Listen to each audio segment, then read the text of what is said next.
Outro garoto na mesma idade, 22 anos. Diz, Caio, eu moro com a minha mãe. Olha pra você ver o que está acontecendo com essa turminha aí. O meu problema hoje é que vivo ansioso, angustiado, desanimado de tudo. Tô quase desistindo dos meus sonhos, não aguento mais. Eu não aguento eu mesmo na realidade. Eu tô fumando muito cigarro, tô obeso, sem vontade de nada. Passei no tão sonhado concurso público da Polícia Militar do Estado de São Paulo. Porém, eu não fui realizar o teste físico por conta do desânimo e da minha obesidade. Ultimamente eu ando tendo pensamentos suicidas. Acho que só não tenho coragem, porque quando penso em suicídio, automaticamente eu penso na minha mãe, sabe? Minha sorte é que meu melhor amigo é da Umbanda, pai de santo. Eu amo estar com ele, com a família dele, e eles gostam de mim lá também, sabe? Eles me ajudam demais nessa questão minha, desse desânimo. E enfrento muito a minha família religiosa, dizendo que eu estou em um covil de demônios por causa da religião deles. A família dele é crente? Evangélica, é. Quer dizer, mas a família dele crente não ajuda o cara a se levantar. O pessoal da Umbanda ampara. O pessoal da Umbanda tá lá, na maior Umbanda de amizade com ele. Exatamente. Você veja a hipocrisia religiosa, é nojenta, né? É muito doido. Aí ele fala, me ajuda, Caio. Aí não socorre o garoto, mas o condena por estar sendo ajudado por um pai de santo e sua família. Não fazem nada por ele. Então, cara, olha... Mas os demônios estão ajudando. Se o que tem de pai de santo, mãe de santo e pessoas dessas correntes de crença, infinitamente mais solidários, amigos e humanos do que você encontra dentro das grandes igrejas evangélicas do poder de Deus, é impressionante. Outro dia eu ia passando no aeroporto do Galeão, correndo, que eu estava atrasado para um casamento que eu ia fazer no Rio, uma celebração de 35 anos de casados, de amigos meus. E eu ia passando correndo para ver se atrasava menos, quando de repente veio uma menina de longe, assim, eu ia pelo lado do aeroporto, eu não queria que ninguém me visse, para eu não ser parado, não me atrasar ainda mais. Aí eu fui correndo assim, com a cabeça meio baixa, assim, baixinho, andando rápido. Sim. Aí quando eu vejo, sai aquela morena bonita, de trás de um balcão, aí vem na minha direção. Aí diz, ai, mas meu Deus, que coisa mais linda! Mais linda, deixa eu te dar um beijo, deixa eu te dar um abraço. Jeito, assim. Coisa linda minha! Eu sou lá da casa pai não sei o que, do pai de santo, tal. Todo mundo lá te adora, te ama, e eu também. Deixa eu te dar meu beijinho. Vai, continua pregando o bem. Aí eu falei, meu Deus, que ironia. Que ironia. Que ironia. Mas, meu filho, o que você precisa é tão difícil e tão fácil. É tão difícil porque você tem o trauma da religião cristã à sua volta. Desses crentes persecutórios que não te ajudam, mas atrapalham quem está te ajudando ou querem impedir você de receber a ajuda de quem tem te amado e te ajudado e te tratado com carinho. Desculpa, mas ama apenas quem ama. Quem não ama, não ama. E não pode se meter na vida dos que amam e tratam com amor. Agora, você, eu disse, está tão longe porque está perto da religião e a religião deixa o cara longe de Deus quando ela trata as coisas como você tem recebido de trato. Que eu não preciso descrever porque não há esse tempo aqui para toda vez dizer a mesma coisa. Agora, ao mesmo tempo em que está tão longe, justamente porque a religião está tão perto, você está tão perto. E ao mesmo tempo tão longe. Porque a distância do Evangelho, que está tão perto, acontece pelo seu trauma e descaso e desgosto com a religião. Porque, graças a Deus, ele falou dessa família que persegue o mínimo de bem-estar que ele tem só porque é na casa e na família do pai de santo. Graças a Deus ele falou sobre isso. Porque ao falar sobre isso, ele me deu a dica do que é mais importante nessa história toda. O problema dele não é, como ele diz no início, eu desisti dos meus sonhos. Porque desse sonho de ser policial da Polícia Militar de São Paulo, eu dou até graças a Deus. Porque está perigoso pra caramba. É um trabalho que, se você não ficar nos lugares bem preservados, o mero ato de ir para a rua já é um risco. Já te coloca numa zona de risco violento. Altíssimo. Então, graças a Deus pelos policiais que vão e tudo mais. Agora, um filho meu, um sobrinho meu, qualquer coisa meu, que eu possa dissuadir quanto a ir para essa linha de frente, para essa guerra urbana, eu estou dissuadindo, embora eu saiba que precisa haver gente lá para esse combate. E eu só fico muito triste quando eu vejo gente com capacidade enorme para um monte de outras tarefas sociais e com capacidade para muitas outros empreendimentos de natureza profissional irem para essa linha de fogo como se fosse a única alternativa. Então, por mim, está tudo bem. Agora, eu ia dizer para ele, antes de saber da família persecutória, que a gente não deve orientar os sentidos da vida da gente pelos objetivos de sonhos relativos. Nós não devemos. Pobre do cara, do menino ou da menina, para quem toda a esperança de viver, de alegria, tiver a ver com realização de sonhos. Rapaz, busca de realização de sonhos é uma das coisas que mais faz gente se matar, se embebedar, se drogar, se perder, se entregar a todo tipo de extravagância e de exagero. É a frustração por não realização de sonhos, um dos responsáveis por mais provocar esse tipo de resultado. A gente, para viver, deixa eu ser simples, como se eu estivesse falando com a criança de 8 anos. A gente, para viver, precisa de 2 grandes propósitos.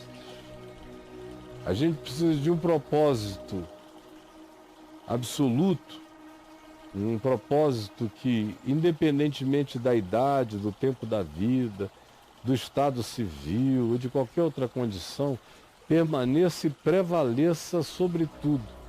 Quando eu sou jovem, quando eu sou adulto maduro ou quando eu venho a me tornar velho. E esse propósito é o propósito da fé. É querer ser como Jesus, é o meu propósito na vida. Não é meu sonho, é meu chamado.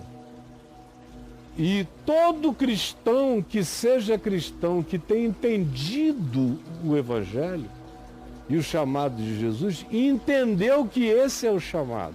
E quem não entendeu que esse é o chamado, não entendeu ainda o Evangelho. O Evangelho nunca me chamou para ser pastor, para ser pregador, para ser nada. Me chamou para ser Cristo.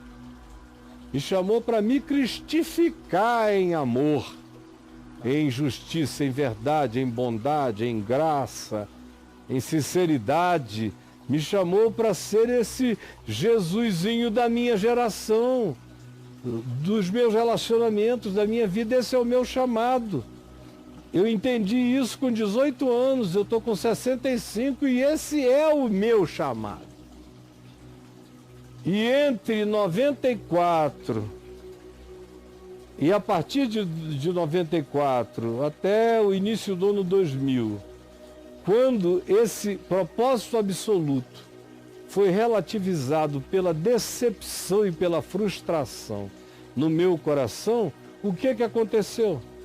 eu abri a guarda para todas as relativizações possíveis contra a minha vida.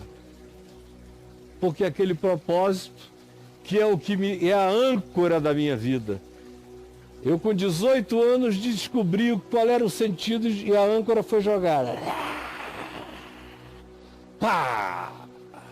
Entrou no chão da eternidade. Aí pronto.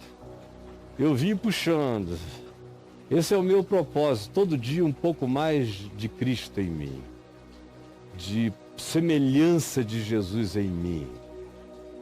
Eu vou andando cada dia mais para a proximidade da minha glória, do significado eterno que me habita. Esse é o meu propósito, me tornar semelhante ao Filho de Deus.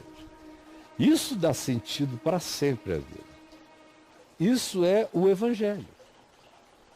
E é o chamado do Evangelho. Eu preciso disso.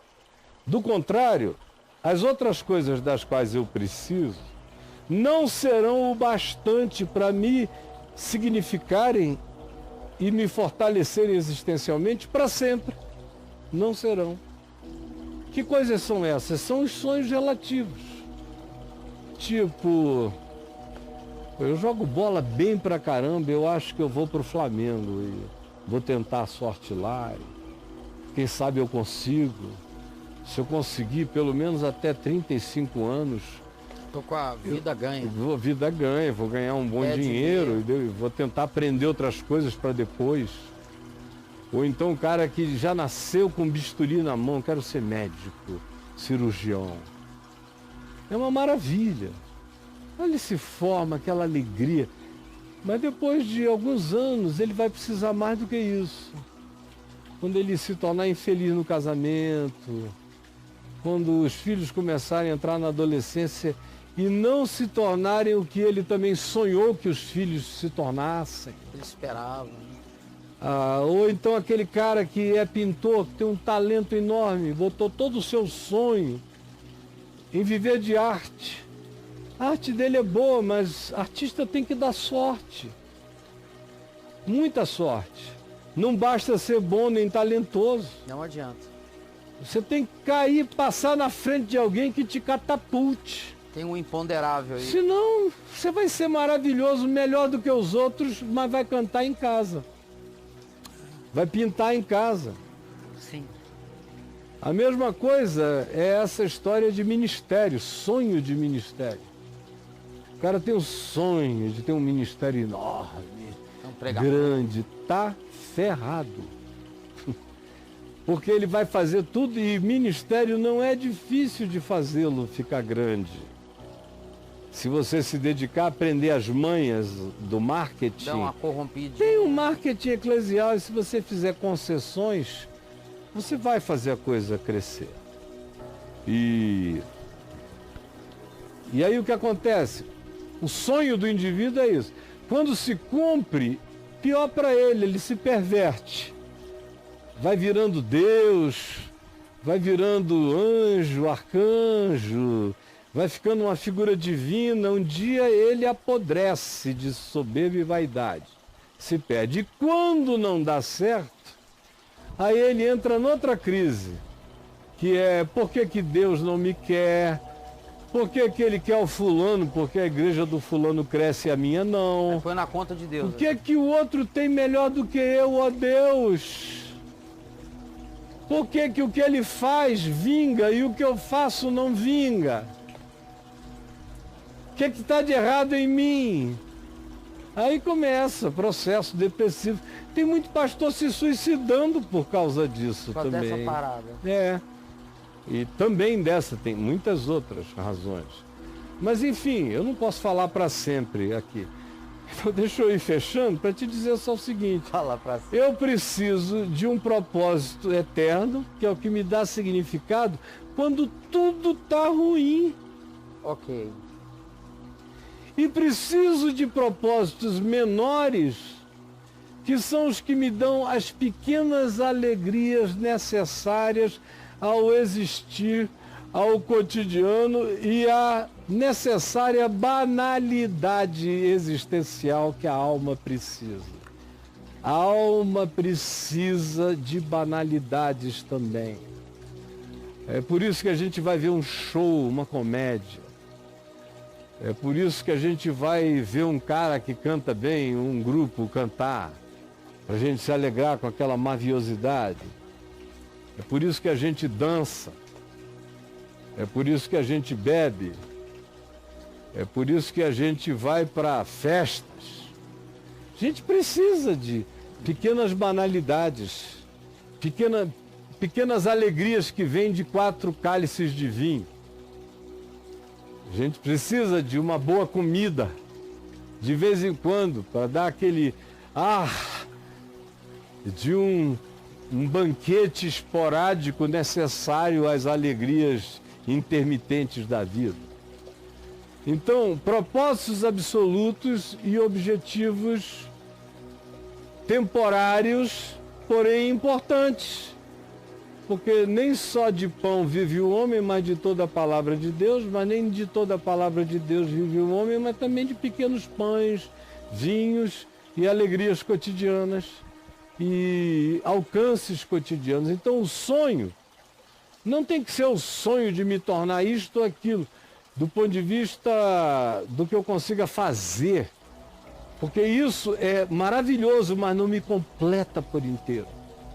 Eu tenho que ter essa completude existencial me ocupando para sempre, esse sentido absoluto e eterno da fé, e aí os pequenos sonhos e realizações dessa história passageira, que hoje você está com 20 e poucos e daqui a pouco você está com 70, assim, ó, just like that.